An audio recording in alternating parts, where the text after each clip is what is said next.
हम तुम्हें एक कहानी सुना रहे हैं, बहुत अच्छी है, ज्ञानवर्धक है। वेदांत से ये इसका जुड़ाव है। अष्टावक्र गीता जो है उसी से।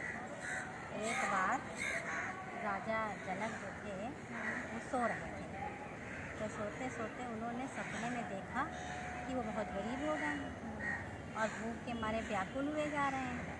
तो उन्होंने जैसे तैसे खिचड़ी बनाई और जैसे ही वो खाने फिर लगे तो दो सांड लड़ते हुए आए और उनकी खिचड़ी गिरा और वो रोने लगे खूब ज़ोर ज़ोर से। उनकी फिर आँख खुल गई। अब जब आँख खुल गई तो उन्होंने देखा हम तो राजा हैं। अब वो सोचने लगे कि उनको भी ज्ञानी थे तो ये तो पता था कि ये संसार सपना है, पर वो सोचने लगे कि ये सपना सही है कि वो सपना सही है। अब इस प्रश्न के उत्तर के लिए उन्होंने क्या किया कि बड़े बड़े विद्वानों को बुलाए और एक सिंहासन रख दिया। कहने लगे कि ऐसा है कि जो इस सिंहासन पे बैठ के देगा उत्तर और नहीं दे पाया तो उसको तो हम फांसी दे देंगे, मृत्युदंड, और जो नीचे बैठ के देगा नहीं दे पाया तो उसको कारावास, अंदर रहेगा, बाहर नहीं जाएगा, बाकी सुविधाएँ हैं। बोले ठीक है। आए सब लोग, कोई नहीं दे पाया और डर के मारे कोई सिंहासन में बैठते नहीं था। तो उसमें अष्टावक्र के पिताजी भी थे।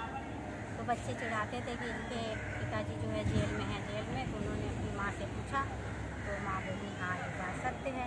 बस अष्टावक्र जी गए और जाते ही जाते सबसे पहले वो मना करते रहे सैनिक, लेकिन वो धक्का मार के अंदर चले गए और जाते जाते सिंहासन में।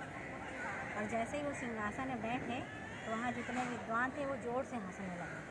कहने लगे हम लोग तो दे नहीं पाए और ये आए हैं, एक तो 8 साल के, ऊपर से 8 जगह से टेढ़े मेढ़े, और ये उत्तर देंगे वो भी सिंहासन में बैठ के।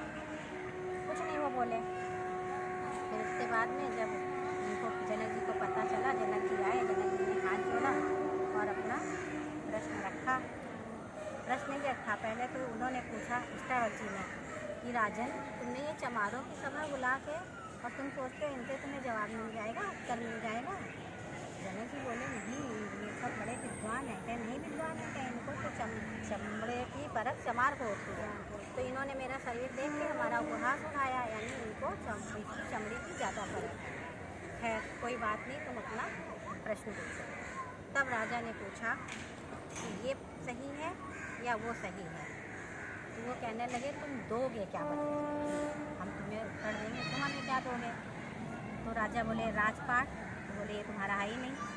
तो बोले हमारा है क्या? नहीं, तुमसे पहले तुम्हारे पिता का था, उनसे पहले उनके पिता का, तुम नहीं रहोगे तो तुम्हारे मतलब तुम्हारी व्यक्तिगत चीज़ क्या है? तो राजा ज्ञानी थे, बोले मन। तो बोले बस ये मन ही हमें दो और तुम एक घोड़े की लगाम पे पैर रखो और जब तक दूसरा रखोगे इतने दिन में, इतनी देर में तुम्हें ज्ञान प्राप्त हो जाएगा। और उन्होंने ज्ञान दिया उनको अष्टावक्र जी ने।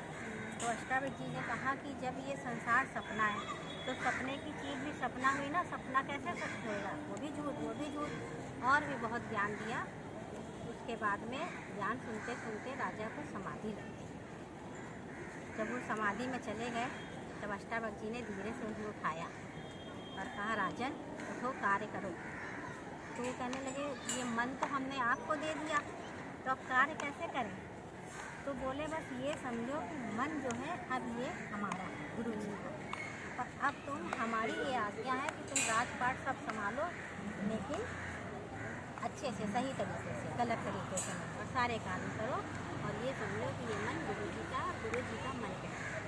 राजन बोले ठीक है, और राजन चले गए। राजन बहुत अच्छे से, राजा जनक को बहुत ऐसे भी विद्वान थे, बहुत अच्छी तरीके से उन्होंने अपना मतलब राजपाट संभाला और इस तरीके से अष्टावक्र जी राजा जनक के गुरु बने। बोलो अष्टावक्र जी की और राजा जनक की जय।